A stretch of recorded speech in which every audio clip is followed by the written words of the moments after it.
So ito talagang malala. Ay, ang lala. Sama piston natin kung miyaw-miyaw talaga pagbukas. Sir, kamag-anak lang muna si Silip, sir.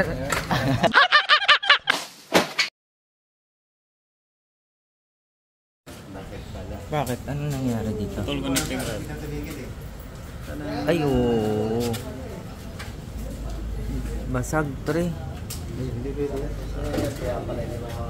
Ano to? Dinala lang dito ng di umandar?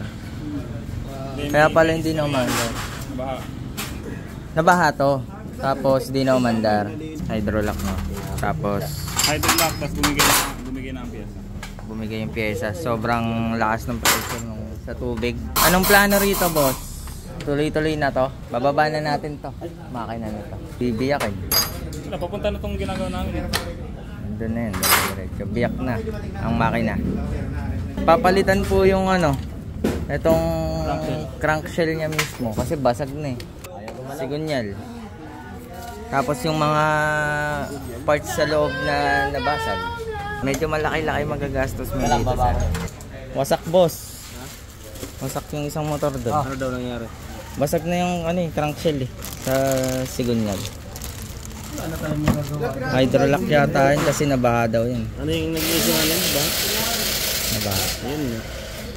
Humina yung ano yan, yung connecting rod. Basag yung crankshell. Sobrang laki. Medyo umangat hanggang sa may ibabaw. Eh, pa yun. Magkano daw abutin? Budget, magkano budget, boss? Ayaw ko na magbigay ng ano, estimate budget. Kasi mamaya mapasobra na naman ako ng estimate. Nangyari na naman ako. Mamaya, tingnan ko. Hindi naman sobra yun, boss, di ba? Kumbaga estimate nga eh. Kumbaga hindi, dapat mas maganda ng sobra. Sobra. Isa kulangan yung kulangin. Ayun.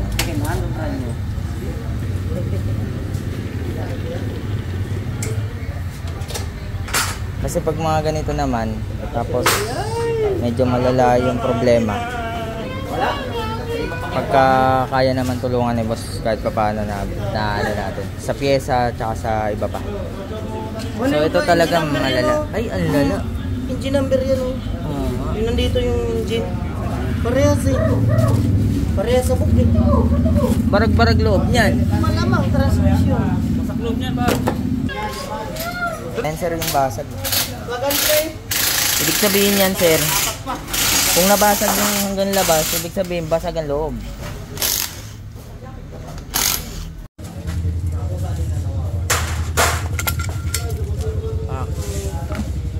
Yung head wala tayong problema.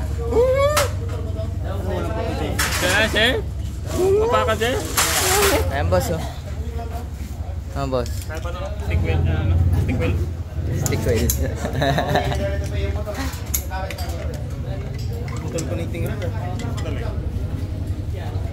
Boss, di mo pa nga nabubuksan eh. Magalang mo mulat.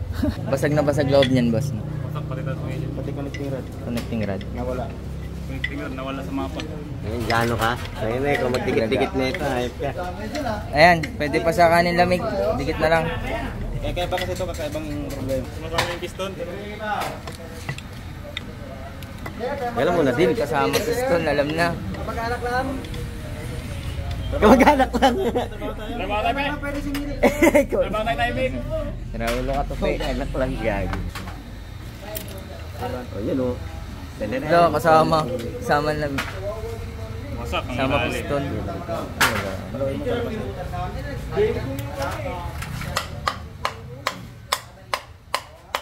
Wala na, lock na. Oblong.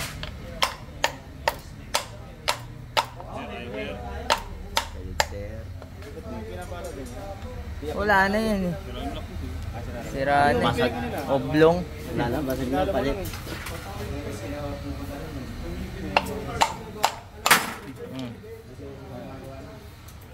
Pwede pa yan, boss. Nababalang naman eh.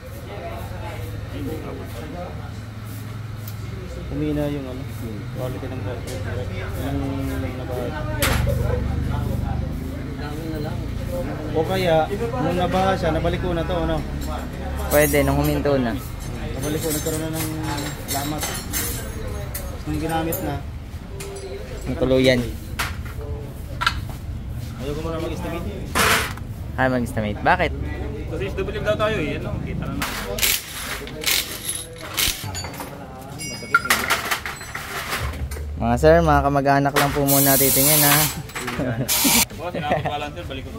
Balancer. Tignan natin kung miyaw-miyaw talaga pagbukas. Sir, kamag-anak lang muna si Silip, sir.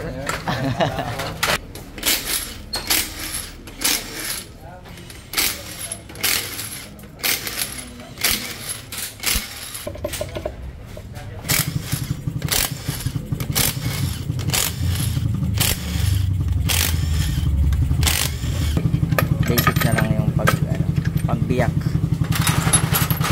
Pag nahanapin yung standard. Hanapin pa yung standard. Tingnan yung biyak-biyak na masak-masak ang loob. Tornilyuhan, negative na. Oo. So, meron tayo dito. Pero dito yung titignan natin kung okay pa. Alin? Hindi ino din. Ayun. Hindi na rin eh. Bukas yun.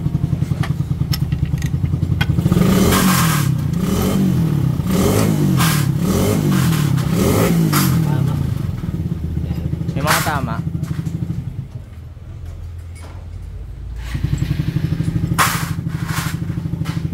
Mayroon pa. Meron. Oo nga. Wasak, pati transmission. Negative yan. Din eh. Meron din lahat yata. Negative yung motor dito. Ano? Hindi muntog. Meron. Meron. Yan, meron na. Meron na. Wala yung connecting rod. Nawala. Ayan, tapos lang sila. Kung gusto nga ng bago engine number, sir, papati ka. Boss. Ng anong full trip. Ang decision dyan. Kailangan ng factory. Hanapin lang yung mga katipak nito. Tapos, may diban. Pick wheel na lang, pick wheel. Ito good boss, sira yung transmission boss. Pero ito okay. Ito naman yan. Pwede bang isa lang? O set sa lang? Meron yung gitna. Ito, pero nabibili niya. Paano yan? Naka-sport speed yun. First naman na. Dali lang. Ah, Ito. so pwede pa to. Pwede naman ito yung mahina. Para same engine number pa din. Same engine number. Oo. Pero di pa yun pero medyo may katagalan. So, mga linggo ang abutin. Isang linggo, 2 linggo. Boss, perfect pa. Kailangan patag, no? At least nandiyan pa rin yung engine. Tabulit na lang ng ano, masa. Assault na lang. Lingking rod. Connecting rod. Papalitan. Eh, yung alignment yan kaya. Ano yun? Sama na yung brake. Sama na yung Magkano magagastos, boss? yun ang pinaka bababa na budget kung Pinaka best way, no? ang crankshaft nito sir pag bumili ka kasi ito kabila set na ito nasa 24,000 hindi pa kasama yung mga bearing ito hindi pa yan kasama papalit pa tayo Blank pa yan, blank. hindi may ano na yan may May engine number na yung sarili niya. Tapos orderin pa yun sa planta, no? kailangan lang natin doon kapagawa tayo ng police report bakit nasira to ganun kuha ka lang ng police report doon tapos ORCR nito tapos yung ID na may-ari na nakapangalan dito sa motor Para ma-order ko. paparas natin mga 1 week siguro 2 weeks kaya na yun Kung brand new yung bibilin. ngayon kung ipaparepair ang suggest ko lang ito lang iparepair meron naman tayo nitong spare dyan ng mga luma Ito. oo. Kasi kung iparepair mo parehas yan mahal yan Oo. kung ito makakamura ka kasi isa lang Tapos, ipapadala natin sa machine shop na ano yung ano na yung walang issue para malapat dito yun yung pinaka mas makakatipid siya. makakatipid yun yung mas ano Pero kung may budget, no? kung may budget nako Mas magandang brand new. Ito. maganda talagang brand new pero mahal masyado eh Sa bagay, 24,000, boss. itong black 15,900. Nag-bloom na to kasi mainit eh. Ay, may tama nga dito. Tama. Truck na. Ito nasa 16 na to. Oo. 1,000, ganun. Lagyan muna natin ng ano, MTK block. aftermarket Meron naman muna. aftermarket para magamit lang. Ilalagay din para sa nito eh. Meron mga side effect yung repair. Kasi minsan hindi na perfect. Ang ginawa namin, nasa lang namin. Kasi hindi lapat. Pag tumating sa amin, hindi pantay. Pero pag naging issue na ito, nawala ito. Wasak talaga lahat ito. Nagawan pa ng paraan yun ng mas medyo may katagalan lang talaga. Sir, teka sir. Ayan, sakto pala boss, yung motor niyang nawasak. Ayun, gamitin mo lang muna to. Habang inaayos natin yung motor, iwan mo lang. Kasi pagka yung race engine ko pala, mabubugbog yun. Ito na lang, bagong buo lang din naman to. Nabili ko sa akin. Nabili ko, pero hindi pa para sa akin. Itong motor, gamitin ko. Gumana pa ang may-ari. May-ari yung nagpulaga dito. Oo. Kasi ang naalala ko, pagkaiba ng engine number doon. Pag selpak natin yung makina doon, baka masita pa tayo. Ako pa yung Oo. Nagmagandang loob ka na, ikaw pa mayari. Kasi pag sabihin mong pinahiram ko yung makina, edi mali pa rin yun eh. Magiging kaso pa rin yung sa LTO. Kagaya ng ito, isang buo na, mag-match yung chassis sa kaya engine number. Rehistro pa to. Tatawag ko lang sa akin na ano, na-checkpoint lang. Hindi, paso na yan sa katapusan. September yun. Eh bago naman siguro magkatapusan, baka matapos na yung motor niya rin. Pero na lang, pinaka ano, para hindi maano sa trabaho. Dito lang po ako. Ipabuo ko mo lang muna. Bubuuin lang. Dong, pabuo na ito dong. Oh, nabili na yan daw. Ito. Sakto bibili na rin, ibebenta rin kasi to. So para kahit pa paano ma-break-in din to. Bagong refresh, bagong fresh yung loob niyan. So bago ibenta, pa-break-in na rin. Pagamit na lang muna, tulong ni boss para mapagtrabaho yung ano, yung nasiraan at mapaayos niya yung motor niya. Langis na lang ang kulang niyan, tapos mga radiator, taha.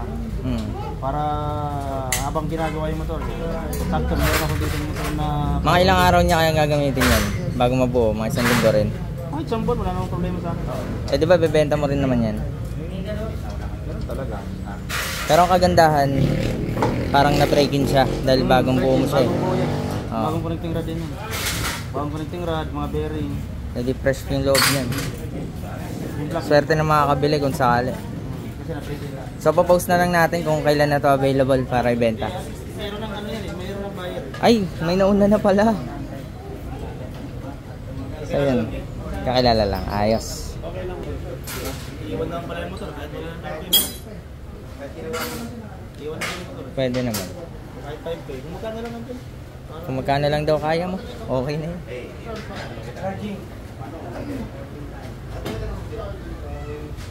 So yun yung motor ni sir. So ito yung papagamit sa kanya. Down up. GP shift kasi yan eh. Up, 1 up, 5 down. So ito muna yung papagamit kay sir na motor. Ayan, para lang makapasok siya ng trabaho at habang ginagawa yung motor niya. Para makapag-ipon din siya at magawa niya ng paraan yung pagpapaayos ng motor. So yan.